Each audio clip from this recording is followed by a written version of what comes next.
Members of Cloud9. This is quite the interview to undertake. But first, congratulations. I'm with High, Sneaky, Meteos here. You guys pulling it back from an 0-2 deficit to start in this best of 5. So first off to you, High. You guys haven't been in this situation before in the semifinals of the North American LCS. You know, how big of a relief is it to know that you came back starting down 0-2 and you've made it to the finals for the 4th consecutive split here in the NALCS? So I think our team would have been extremely depressed if we were to lose this game because we got back 2 wins, so it's 2-2, and to lose the last game after clawing your way back would be so demoralizing, and we would be playing for 3rd and 4th place, and that sucks a lot in my opinion. So it feels amazing that we're fighting it for 1st now, and it's kind of weird starting the set off 0-2. That hasn't happened before. It wasn't fun. Yeah, well, when we talk about starting the set off 0-2, Sneaky, what were the discussions like between the members of the team, yourselves, and then with Charlie coaching to get you guys back into it? Like, what were the aspects of your gameplay that you identified as the things that needed to change in order to get back into the series? Well, we kind of just changed our plan a bit. When we were down 0-2, we were like, all right, maybe we need to do something different. This is our final game if we lose, so we need to make sure that our next plan is our best one coming in. So we changed our bans up a little bit, and that changed the entire pick ban phase. It gave them the Juggernaut comp, which means that they're pretty susceptible to dive and getting punished early, which is exactly what happened for us. So we just looked to find the better team comp in our pick ban phase, which pretty much turned the whole series. You talk about early punishment. Let's look at this game 5 here and the replay that those two guys just analyzed. Meteos, that level 1 was absolute chaos and insanity and obviously set you guys in the right direction. Was it planned to have gone on that long, or was that just the development of like, well, I guess we can keep pushing this, and eventually 8 of the 10 members of the game ended up in the bot lane? That was definitely pretty chaotic. It started with Lemon invading, which is what we like doing in 1v2 because it can set the jungler and top lane a little bit behind.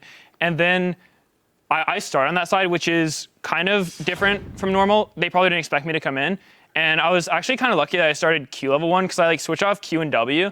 And so I had Q level 1, so I just took E level 2 because it looked like we were going to be in a big fight. And so we were just kind of chasing them off. We saw Alistair Lulu coming, and we were just kind of like, I guess we have to fight. We're kind of surrounded. And so High and Sneaky did a really good job collapsing. And I mean, Gragas level 2 super strong, Nautilus really strong. I think we just had better champions for it. And Lulu flashed into our entire team. So it was just a really good fight for us, and it gave us a ton of momentum to close out the game. Yeah, Sivir boomerangs and Lissandra Qs through the whole team. That AoE definitely helping you guys out there.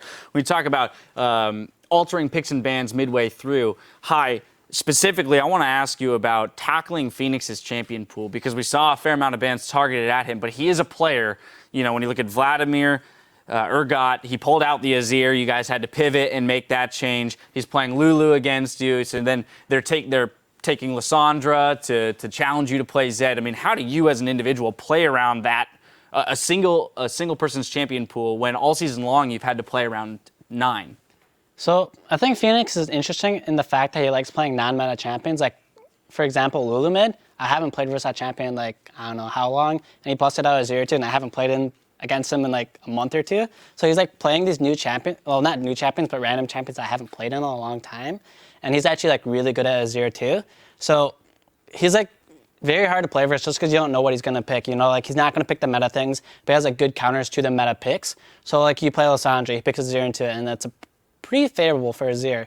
So it's just he has these random champions that counter the current meta, and it's annoying to deal with. So.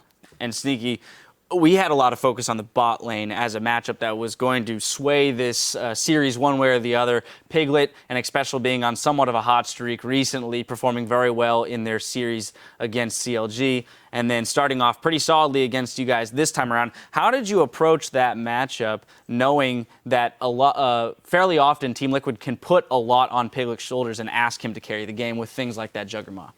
Well, I think a lot of it has to do with the Janna pick that they're using. It's pretty lane dominant, but it's also susceptible to ganks and doesn't really have much kill pressure.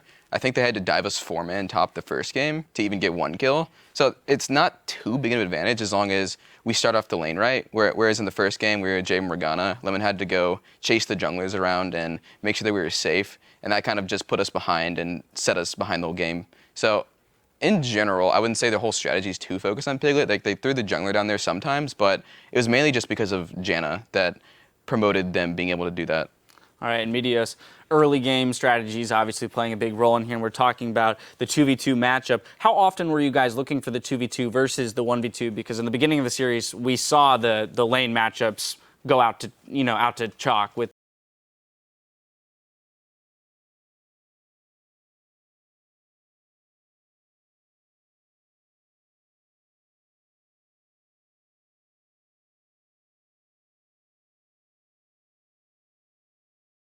start, because in the first 2 games I had some really awkward starts. Even I guess some of the other ones, my starts weren't normal either, where just kind of get me at a disadvantage. And on that first jungle clear, when you only have 2 health bots, if you want to gank, you kind of need to have a decent start, or I just have to recall right away.